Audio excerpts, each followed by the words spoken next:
चलो तो आज का टॉपिक डायलेक्ट्रिक्स। और कहा भी था कि डायलेक्ट्रिक्स बहुत इजी है। इससे कोई मेजर क्वेश्चन नहीं आता है, एमसीक्यू बेस्ड कुछ क्वेश्चन आ जाएंगे।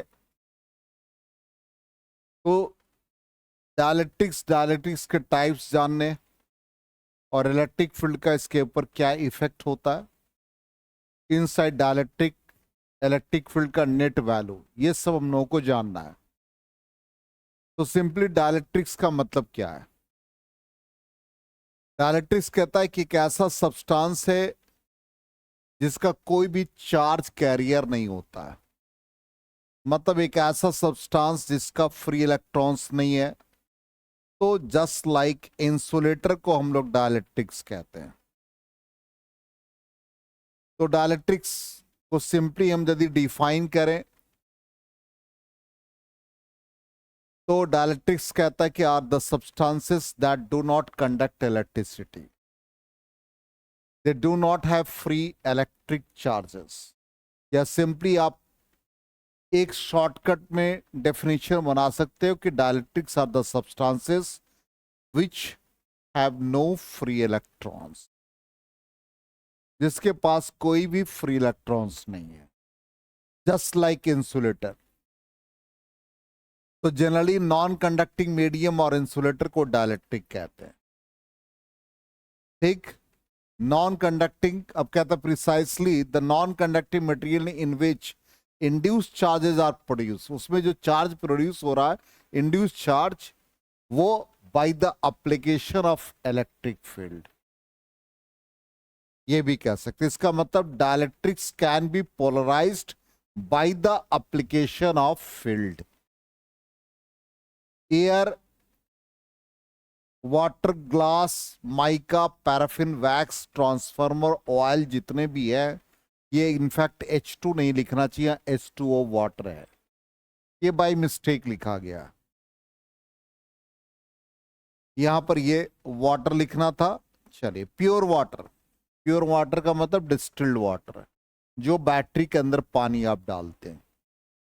ये जितने भी हैं सारे डायलेक्ट्रिक्स हैं। ट्रांसफार्मर के अंदर में ऑयल डाले जाते हैं, ठीक, तो वो डायलेक्ट्रिक्स है। Paraffin, wax, mica. अब यहां पर डायलेक्ट्रिक्स के बेसिकली दो टाइप होते हैं। एक को हम लोग पोलर डायलेक्ट्रिक्स कहते हैं, दूसरे को नॉन पोलर डायलेक्ट्रिक्स कहते हैं। वही क्या था, पोलर डायलेक्ट्रिक्स और नॉन पोलर डायलेक्ट्रिक्स। अब इसको भी हम लोग डिस्टिंग्यूश करेंगे कि पोलर कब होगा, नॉन पोलर कब होगा। यहां तक क्लियर है? ठीक। पोलर डायलेक्ट्रिक्स का मतलब है कि जिसका सेंटर ऑफ मास या centre of gravity of positive charges do not coincide with the centre of mass of negative charges. मतलब पॉजिटिव और नेगेटिव का जो सेंटर ऑफ मास है वो कोइंसाइड नहीं करेगा। जब कोइंसाइड नहीं करेगा, इसका मतलब उस पोलर मॉलिक्यूल्स का एक परमानेंट डाइपोल मोमेंट होगा। कोइंसाइड कर देगा तो नेट डाइपोल मोमेंट 0। ठीक, तो पोलर मॉलिक्यूल्स पोलर डायलेक्ट्रिक्स कहलाते हैं। अब जितने भी सिमेट्रिकल शेप वाले, लाइक मीथेन, बेंजीन, ये सब सिमेट्रिकल शेप है, CH4, C6, S6, ये सिमेट्रिकल शेप वाले। तो इन सब का अब पोलर में जब सिमेट्रिकल शेप होगा तो उसका डाइपोल मोमेंट क्या हो जाएगा, 0 होगा। लेकिन यहां पर क्या है, सिमेट्रिकल शेप नहीं है, जस्ट लाइक NH3, HCl, ये सिमेट्रिकल शेप नहीं बनाता है, इसलिए इसका डाइपोल मोमेंट होगा। ठीक, जैसे एक एग्जांपल यहां पर देखो, जैसे H2। अब यहां पर देखो H2O, तो OH मिलके एक डाइपोल मोमेंट बनाया और दूसरा OH मिलके एक डाइपोल मोमेंट बनाया। और नेट डाइपोल मोमेंट क्या होगा, 105 डिग्री को बाइसेक्ट करके ये डाइपोल मोमेंट देगा। इसका मतलब फिर से समझो कि पोलर डायलेक्ट्रिक्स का मतलब द डायलेक्ट्रिक्स जो डायलेक्ट्रिक्स जिसका centre of mass of positive charges and centre of mass of negative charges do not coincide each other, the dialectics are known as polar dialectrics. ठीक, तो polar dialectics have dipole moment. Polar dialectics do not have symmetrical shape. इसका symmetrical shape नहीं होगा. जब symmetrical shape नहीं होगा तो net dipole moment होगा. जब symmetrical shape हो जाएगा, जैसे एग्जांपल दिया मीथेन, बेंजीन, ये सब सिमेट्रिकल शेप है, तो वो क्या आ जाएगा, नॉन पोलर में आ जाएंगे, उसका डाइपोल मोमेंट क्या होगा, 0 होगा. क्लियर हो गया. अब मिल जाना एक जगह, पॉजिटिव और नेगेटिव सेंटर ऑफ मास एक जगह आ जाए, उसी को हम कॉन्साइड कहते हैं. तो पॉजिटिव चार्ज का मान लो सेंटर सी है, तो नेगेटिव चार्ज का भी सेंटर सी ही होगा. ठीक. अब देखो effect of electric field.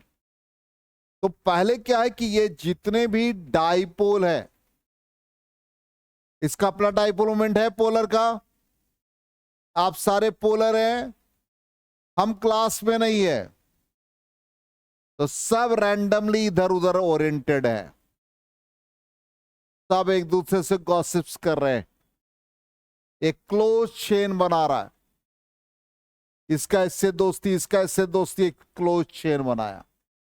Field नहीं है, टीचर नहीं है, डाइपोल मोमेंट 0. जैसे ही क्लास में हम आए, देखो आए, सब अपना अपना सीट पकड़ लिया, जैसे जिसको कहा था वैसे ही अरेंज हो गया. इसका मतलब उसका डाइपोल मोमेंट आ जाएगा और सिमेट्रिकल फॉर्म में. किसके along, in the direction of field. तो फाइनली डाइपोल मोमेंट डेवलप कर जाएगा. तो in the absence of field dipole moment 0. Reason, dipole moment या dipoles, individual dipole form a close chain, net dipole moment becomes 0. और जैसे ही आप electric field apply करते हो, when electric field is applied, the dipole tends to align in the direction of field.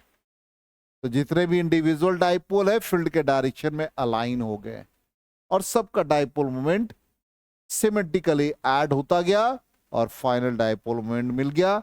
इसलिए in the presence of field, E not 0 का मतलब field apply किया, P non 0 का मतलब डाइपोल मोमेंट डेवलप कर गया. आ गया समझ में यहां तक. नेक्स्ट आ जाए नॉन पोलर.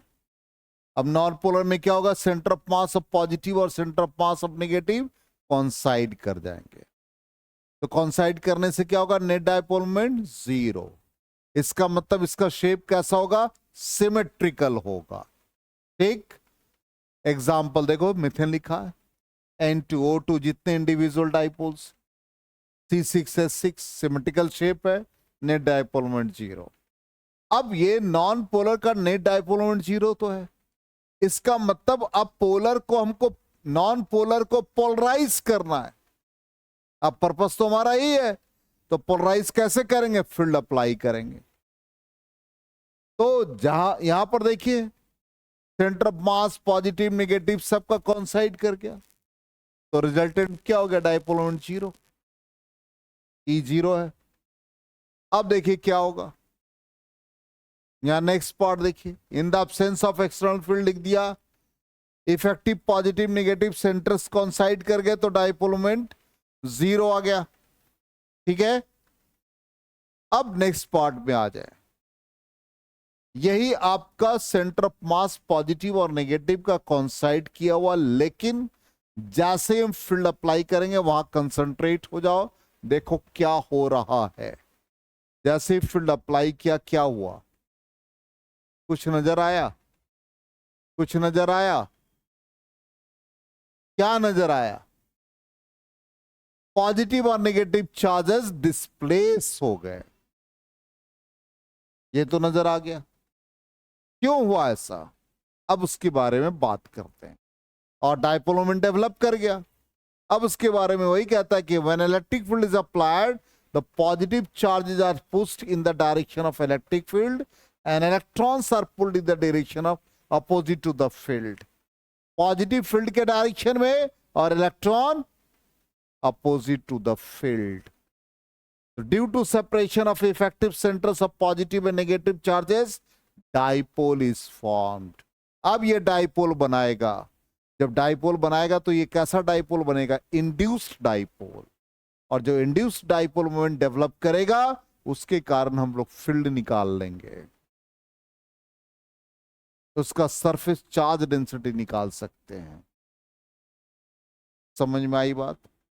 हमने कहा कि जो इंडिविजुअल डाइपोल मान लो आपने लिया, एक पॉजिटिव नेगेटिव चार्जेस कॉन्साइड करके, डाइपोल मोमेंट जीरो है, फील्ड जीरो। जैसे फील्ड अप्लाई करते हैं सेंटर ऑफ पॉजिटिव और नेगेटिव शिफ्ट कर जा रहा है, क्योंकि पॉजिटिव चार्ज पर फील्ड के डायरेक्शन में एक फील्ड लग रहा है और नेगेटिव चार्ज पर फील्ड के अपोजिट लग रहा है, तो वो एक तरह से पॉजिटिव और नेगेटिव स्ट्रेच हो जा रहे हैं। स्ट्रेच हो जाने से उनके बीच का डिस्टेंस डेवलप कर गया और चार्ज और डिस्टेंस मिलके क्या देगा? डाइपोल मोमेंट देगा। इसका मतलब नॉन पोलर को हम पोलराइज कर सकते bye the application of field, field देकर। यहां तक आ गया समझ में? अब फील्ड देके क्या हो रहा है वो देखिए। क्या था भाई? प्लस पे चार्ज, प्लस पे फोर्स लगा क्यूई, किसके डायरेक्शन में? फील्ड के डायरेक्शन में। माइनस पे फोर्स लगा अपोजिट टू द फील्ड। क्या हुआ? स्ट्रेच हो गया। देखो पहले से फिगर के अकॉर्डिंग देखो, स्ट्रेच हुआ। कहोगे कि सर दोनों फिगर एक के जैसा लगता है। अरे ये ऐसे है, माइनस प्लस, इस पर एक फोर्स, इस पर एक फोर्स, अब ये स्ट्रेच हो गया, ऐसा हो गया। वही दिखाया। क्लियर? यहां तक आ गया? तो इसका मतलब डिस्टेंस डेवलप किया पॉजिटिव निगेटिव के बीच। चार्ज है तो डाइपोल मोमेंट डेवलप करेगा। अब डाइपोल मोमेंट डेवलप करेगा। अब देखो डाइपोल मोमेंट डेवलप कर गया। अब होगा क्या? ध्यान देखना। यहां का जो पॉजिटिव चार्ज है पहले कॉलम का और दूसरे कॉलम का नेगेटिव एक दूसरे को कैंसिल करेगा। फिर दूसरे कॉलम का पॉजिटिव नेक्स्ट कॉलम के नेगेटिव को कैंसिल करेगा। तो इसका जो यहां से लेके यहां तक का रीजन है, ये सारा वॉल्यूम चार्ज डेंसिटी जीरो। सिर्फ क्या बच जाएगा? लेफ्ट एंड पर माइनस और राइट एंड पर प्लस, और यही इंड्यूस्ड चार्ज डेवलप कर गया। और ये माइनस प्लस मिलकर के एक इंड्यूस्ड फील्ड देगा, और उसी फील्ड को हम कहते हैं electric field due to polarization. तो देखिए क्या हुआ, ध्यान दीजिए। ये कहा एक दूसरे को कैंसिल कर रहे हैं, बॉर्डर लाइन बना दिया। बॉर्डर लाइन बनाने के बाद क्या है, देखो क्या बच गया? इस पर माइनस सिग्मा पी, और इस पर क्या बच गया? प्लस सिग्मा पी, जिसको सरफेस चार्ज डेंसिटी कहते हैं। क्योंकि एरिया है ना, इसलिए सिग्मा टर्म आएगा। और किसी सॉलिड स्फीयर की बात होती तो हम लोग क्या करते भाई? रो लिखते। और किसी लाइन चार्ज की बात होती तो क्या लिखते? लेमडा लिखते। तो यहां पर ये क्या आ गया? सिग्मा पी माइनस और प्लस। ठीक, तो यही था हमारा। नेगेटिव बन गया, पॉजिटिव बन गया। फील्ड कैसा था भाई? तो इसका तो वॉल्यूम चार्ज डेंसिटी जीरो। अब ये प्लस सिग्मा और माइनस सिग्मा मिलके फील्ड बनाएगा। उस फील्ड का डायरेक्शन किधर होगा? प्लस से माइनस। देखो ईपी का डायरेक्शन, इस ईपी का नाम क्या रखा? Electric field due to polarization. तो आप कहेंगे कि electric field due to polarization को डिफाइन करो, तो क्या बना? Electric field set up by the induced charges. known as electric field due to polarization. आ गया समझ में? तो अप्लाइड फील्ड कौन सा दिया था भाई? अप्लाइड फील्ड कुछ दिया होगा, कौन सा? E not. और ईपी इधर डेवलप किया, नेट फील्ड कितना हो गया? अप्लाइड माइनस ईपी, तो E is equal to E not minus EP. अब यहां पर देखो सवाल क्या आ रहा है, मेरी बात को ध्यान से सुनना। डाइलेक्ट्रिक कांस्टेंट को हम लोग फोर्स के टर्म में क्या लिखते थे? F naught by F medium. Electric field के टर्म में क्या लिखोगे? E naught by E M. Potential के टर्म में क्या लिखोगे? V naught by V M. अब K इज इक्वल टू, इसको देखो, इस इक्वेशन को, ये बन गया electric field in the dielectric. कितना वैल्यू आया? E not minus E P. मेरी बात को ध्यान से सुनना। ई नॉट बराबर ई पी हो जाए तो के का वैल्यू क्या होगा? इन्फिनिटी। के कहां मिलता था? इन्फिनिटी, कंडक्टर के केस में। इसलिए कंडक्टर में अप्लाइड बराबर electric field due to polarization. Air का डाइलेक्ट्रिक कांस्टेंट कितना होता था? 1। क्यों? एयर में पोलराइजेशन नहीं होता है, तो ईपी 0, तो ई नॉट बाई ई नॉट क्या आ गया? 1 आ गया। अब देखो क्वेश्चन, ये तो बता दिया क्वेश्चन का तरीका। तीसरा क्वेश्चन कहेगा simply the value of dielectric constant in a dielectric medium. Option दे देगा ई नॉट बाई, ध्यान से, ई नॉट बाई कुछ भी दे दिया, ई डैश, फिर दे देगा E naught by E not minus E P, तीसरा कह देगा नन ऑफ दिस या कुछ भी। कौन सा ऑप्शन हो गया? K is equal to E naught by E not minus E P. आ गया समझ में? Yes no?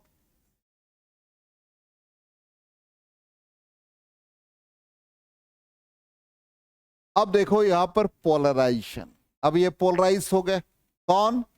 सारे नॉन पोलर को पोलराइज कर दिया। द प्रोसेस ऑफ क्रिएटिंग और inducing dipoles in a medium by electric field, इसी प्रोसेस को पोलराइजेशन कहते हैं।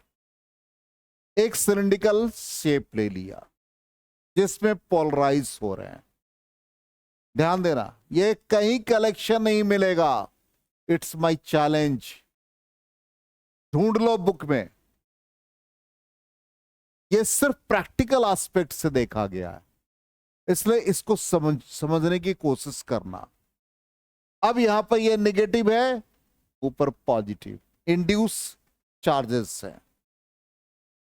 ठीक, अब इसका हमने हाइट h ले लिया।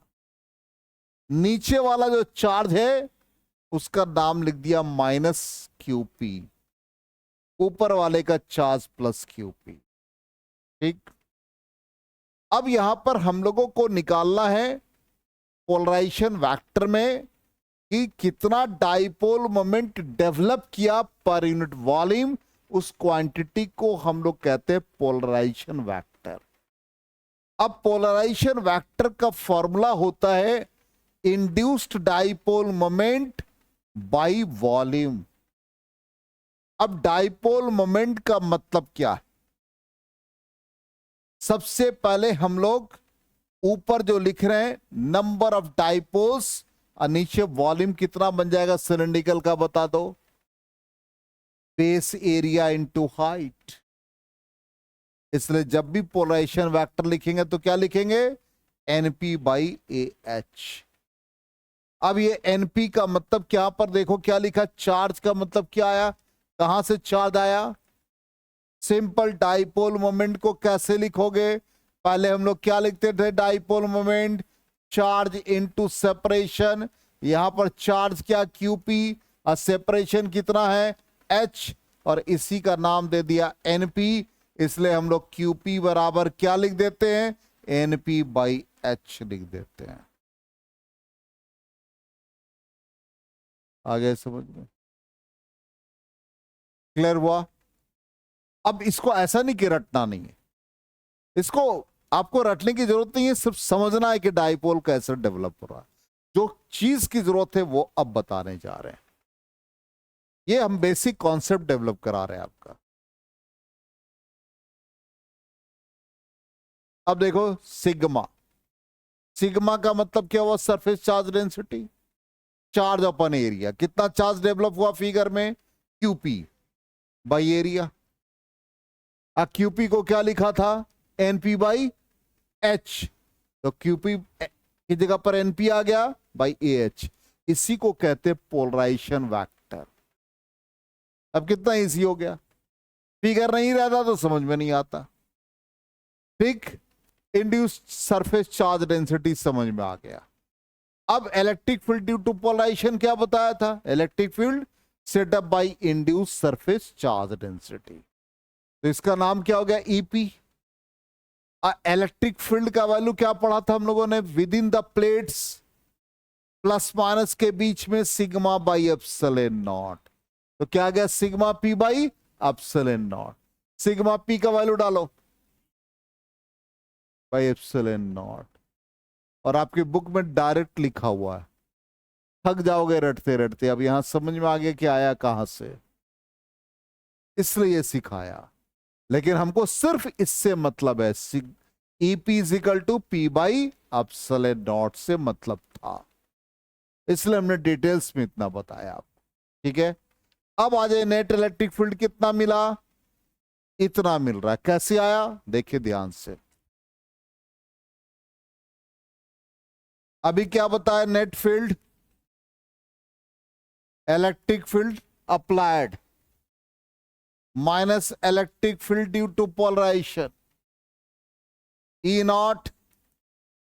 Electric field due to polarization का वैल्यू यहां से बताओ। अब पी क्या बताया, पोलराइजेशन वेक्टर, ये पी के ऊपर वेक्टर बाई एप्सिलॉन नॉट। अब ये जो पोलराइजेशन वेक्टर है ये डिपेंड करता है किस पर, नेट फील्ड पर। अब जब डिपेंड करता है तो इसको लिखने का तरीका होता है, इसको लिखने का तरीका, इसमें एक मल्टीप्लिकेटिव फैक्टर आता है, इसको यहां पर कांस्टेंट की जगह पर एप्सिलॉन नॉट, और एक आता है काई या चाई, जो पढ़े CHI, एक्स को बड़ा लिखते हैं, ग्रीक लेटर है, इसको इलेक्ट्रिक ससेप्टिबिलिटी कहते हैं। इस सिंबल को हम लोगों ने जो यूज किया इलेक्ट्रिकल बिहेवियर के लिए, इसलिए इसका नाम पड़ गया इलेक्ट्रिक ससेप्टिबिलिटी।